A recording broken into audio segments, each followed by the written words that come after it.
El viaje de la papaya, desde que es una diminuta plántula en un vivero hasta que la tenemos en la cocina, es muchísimo más complejo de lo que nos podríamos imaginar.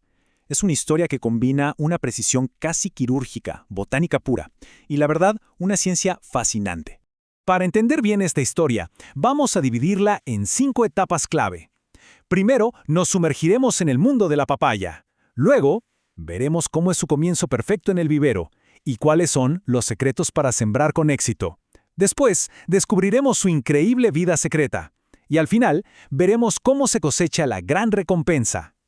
Empezamos con la sección 1, el mundo de la papaya. Para arrancar, vamos a lo básico. ¿De dónde salió esta superfruta tropical y por qué de repente se volvió tan importante en todo el planeta? Bueno, su historia nos lleva bastante atrás en el tiempo. La papaya es originaria de Centroamérica. Hace casi 500 años, el cronista Fernández de Oviedo fue el primero en describirla para los europeos. Pero claro, los pueblos originarios ya la conocían de sobra y la llamaban olocotón.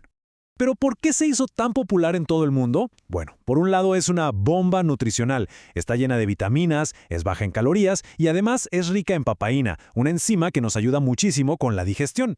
Y por otro lado, es un verdadero motor económico. Para muchos países tropicales su cultivo es clave. Por ejemplo, en Cuba es la segunda fruta más importante en volumen de producción, justo después del mango. Casi nada. Pasemos a la sección 2, el comienzo perfecto. Ahora que conocemos un poco su historia, vamos a ver cómo empieza todo.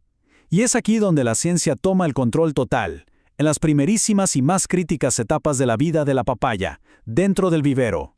Miren, aunque se podrían clonar las mejores plantas, en la práctica, a nivel comercial, casi todo depende de las semillas. ¿Por qué? Porque es el método más económico y eficiente para producir miles y miles de plantas de altísima calidad. Pero el secreto no está en usar cualquier semilla, claro que no. El secreto está en cómo se selecciona y se prepara. Y ojo, que no es un proceso para nada simple, ¿eh? Los agricultores siguen un protocolo, súper preciso. Primero, a remojar las semillas, a veces hasta por 3 días, y hay que estar cambiándoles el agua constantemente. ¿Qué pasa con las que siguen flotando después de 48 horas? Afuera, esas no sirven, no son viables. Luego, se les da como un empujoncito con un estimulante para que despierten y se ponen en un ambiente húmedo, casi como en una incubadora, para que arranquen todas a la vez. Es literalmente un control de calidad desde el minuto cero. Una vez que la semilla está lista, necesita el hogar perfecto. Pensemos en el vivero como si fuera un jardín de infantes para plantas. El sustrato no es solo tierra, para nada, es una fórmula científica que mezcla tierra, zeolita para que drene bien y humos de lombriz para que tengan todos los nutrientes. Cada detalle cuenta para darles a las plántulas el mejor comienzo posible. En resumen, el vivero es como una burbuja protectora. Es el lugar donde las plantas jóvenes se hacen fuertes, a salvo de insectos y del clima más duro, antes de que tengan que enfrentarse al mundo real en el campo. Un buen vivero es sin duda la base de una cosecha exitosa.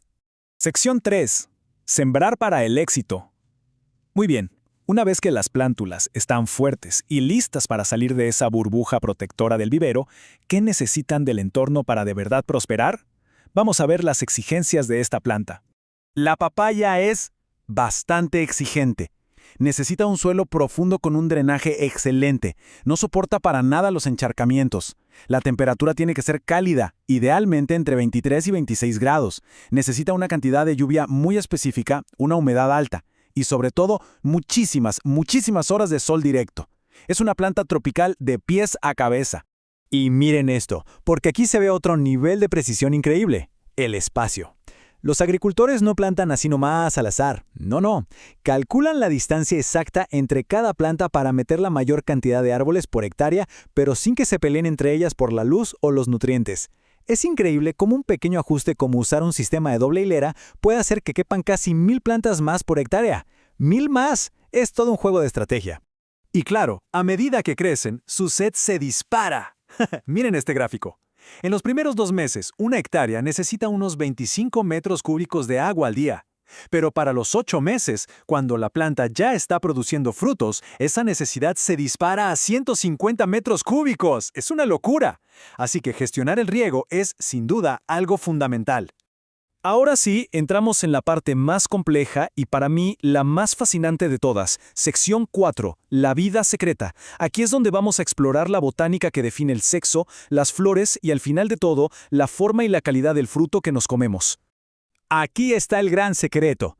No todas las flores de papaya son iguales. Hay plantas que solo tienen flores femeninas, que necesitan polen de otra planta para dar fruto, y sus frutos suelen ser más redondos. Y luego están las plantas con flores hermafroditas.